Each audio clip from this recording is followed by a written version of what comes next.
অবশেষে এলো সেই শুভক্ষণ। এখন মাকে বরণ করে ঘরে তোলার পালা।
আমাদের বাড়িতে এবার জোড়া আদ্যা মায়ের পুজো হয়েছে, তাই আমরা একটা ঠাকুর বরণ করে আবার আর একটা ঠাকুরকে বরণ করতে চলে আসলাম।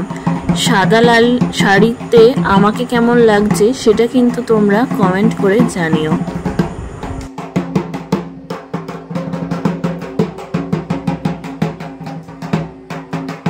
মা এসেছে তাই আজ বাড়িটা যেন আলোয় ঝলমল করছে।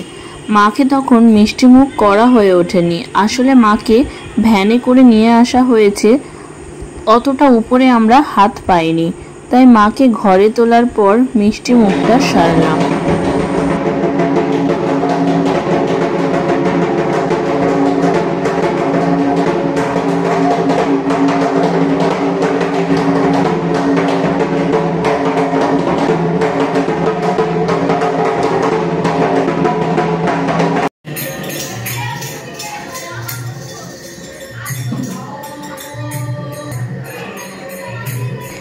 এদিকে সন্ধ্যাবেলা আমরা সবাই মিলে পদ্ম ফুলের কুড়ি থেকে ফুল ফোটাতে শুরু করলাম, আর ওদিকে হরিনাম শুরু হয়ে গেছে।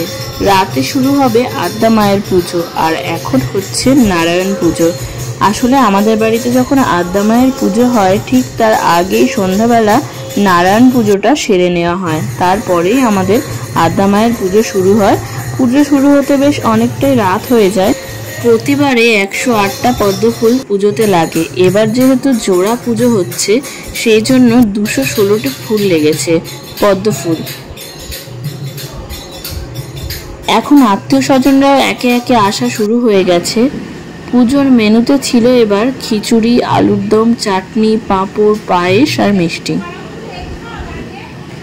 নারায়ণ পুজো শেষ করার পর অনেক রাতের দিকে ঠাকুর মশাই এবার পুজোতে বসছেন। এখন বাজে রাত 11টা। আত্মীয় স্বজনরা খেয়ে দিয়ে বাড়ি চলে গেছেন। এখন বাড়িতে অল্প কয়েকজন আত্মীয় আর আমরা বাড়ির সদস্যরা রয়েছি। সারা রাত ধরে মায়ের পুজো চলে। পুজো শেষ হতে প্রায় সকাল 6টা বেজে যায়। তখন আমরা চরণামৃত খেয়ে মায়ের উপোস ভাঙি।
পুজো এখানে সমাপ্তি হয়েছে। মায়ের বিসর্জনের ভিডিও আমি নেক্সট ব্লগে শেয়ার করব।